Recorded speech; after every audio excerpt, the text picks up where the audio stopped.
So I think that this came out actually a day or so after that. So it's not necessarily that it's tied with all that stuff, because that was a Nintendo Direct. But Nintendo did confirm that, and I feel like this has kind of been thought that this was going to be coming. And we've dealt with a lot of this stuff throughout the last couple of years as consoles have moved more and more digital. Okay. But the Wii U and Nintendo 3DS eShops are being discontinued. Oh, the 3DS one too, huh? Yeah, the 3DS one too. Now we've got a little bit of time. Like it's happening. They say March 2023 by that time, and that's still a pretty good amount of way. Yeah. Now it's kind of rolling out the way that they're doing it. So I'll read just a couple of things, but they're saying that as of May 23rd, 2022, it'll no longer be possible to add a credit card or funds to your Nintendo eShop account on the Wii U and the 3DS. Okay. As of August 2022.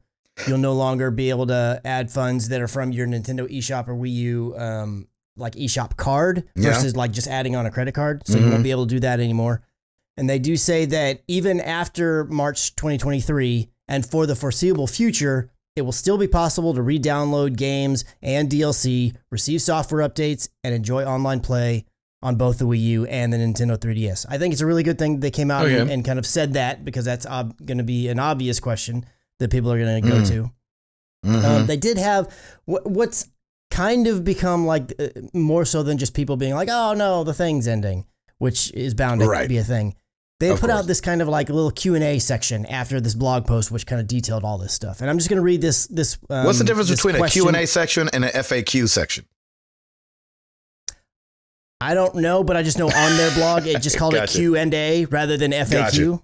Yeah. So I'm maybe just it's because the frequency of which the questions come in. I got you. I guess I'm just using Nintendo terminology because, you know, they do stuff weird sometimes. Hey, yeah, they do. So they had a posed question, if you will, and then they had a response to it. And I'm just gonna read the whole thing.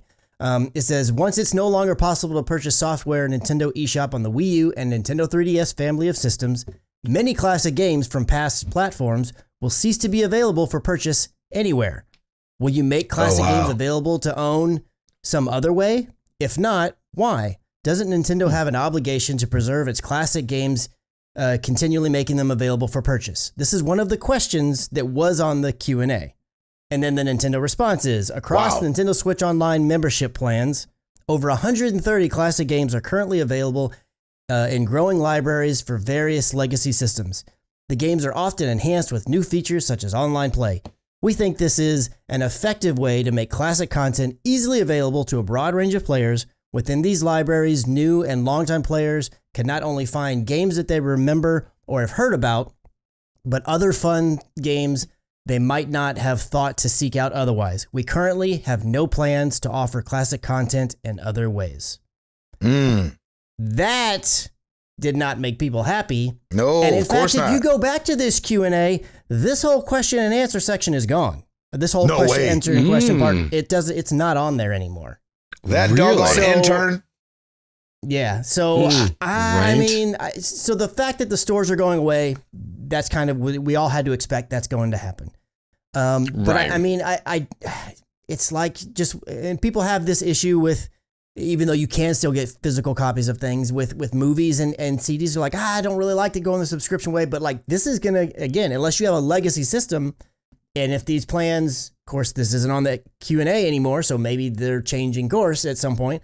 But as far as we know, because this statement was out there for one point in time, no plans. So moving forward, the only way you're going to be able to ever play those things in the future is through some type of subscription model, which we know that their original subscription was pretty cheap. But as we've seen, they're willing to have other subscriptions that lock other things behind it where the price goes up a little bit. Right. So I don't know. I mean, I'm not a huge Nintendo guy, so this doesn't particularly, I mean, it kind of bums me. I'm like, oh, that stinks, but it doesn't really affect me a ton because I don't go back and play a ton of those things. What are your thoughts on something like this, Gabe? Like, is it? Anytime, it's the problem with digital, right? Like anytime they're like, sorry, I can't have it no more. That is a bummer. Now, I feel that the wording of the question was a little weird for me. Like, don't they have an obligation to provide their classic blah, blah, blah, blah, blah. You're like, I don't think so. That's why it's classic. Like, you just can't get your hands on it like you used to be able to. And so, you know, of course it's a bummer, but it's like, did we all think it would be available forever? And like at some point you got to move on and start, you know, focusing somewhere else. Now, I mean, of course it'd be great if they just left it there, but I don't know, man. I don't know about they're obligated to. Yeah, I guess if you think about it, it's like any other store you go into and be like, I don't want a flat screen TV. I want one of them big wide ones. Yeah, we don't have those anymore. What? Don't you have an obligation? You used to sell this. Yeah, exactly. You know, so I don't know. Maybe it's like that. Yeah, that's an amazing example of going into a store like, this is a thing you used to sell and you don't anymore, and I want it. We don't sell it. Well, that's not fair. You're like, we've moved on. I don't want you to. I need some. There's 7 of some you. blank cassette tapes. Yeah, exactly. I was looking for an 8-track of Luther Vandross. Yeah. I mean, I do understand there's big technical difficulties and challenges and differences when you're talking about games. But I do think that's one area where you can definitely kind of in some way or another pat on the back the music and movie industry is they always find a way to move their properties as far back as it is to the new whatever. Yeah. And it may be like, you can get the 4K version of Wizard of Oz. And we just know that they just upscaled it and whatever and did some sharpening. Well, it was filmed in the first place. Yeah. But I mean, to their credit, at least they find a way. And you it's because it's easy though, Chris. Well, no. And I understand that. I understand that it's not like apples to oranges comparison here.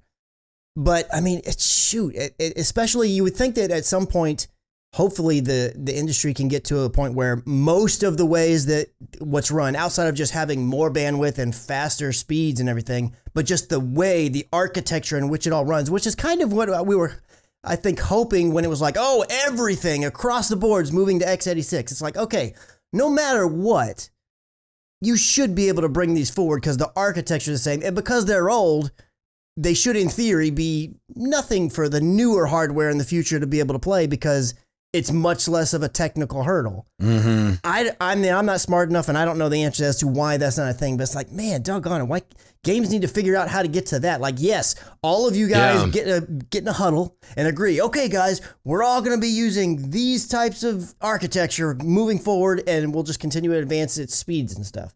It feels like that should be a thing that they can do, and maybe they can and they just don't want to, which, you know. Well, I just think it's part of technology, right? Like you don't know that you're going to have such a better way to run things 8 years down the road. Now, of course, I'm with you, but like I ain't got nothing to play at VHS. You know what I'm saying? Like sometimes old is just old and just don't work on new.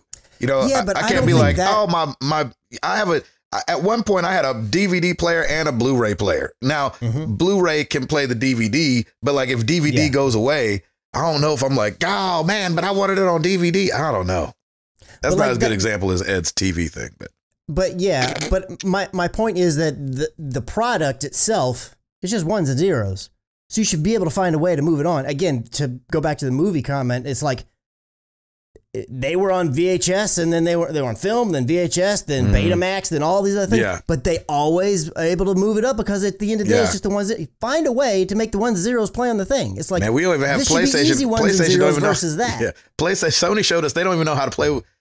I know. That's what I'm saying. Using their own things. You know what I'm saying? You know, they took hackers to be like. Luckily they moved away from the cell architecture. They're like, whoa, that was a big mistake. Still, you think of everybody, they'd have totally learned their lesson. Yeah, exactly. They're still paying for those sins in the past. Absolutely.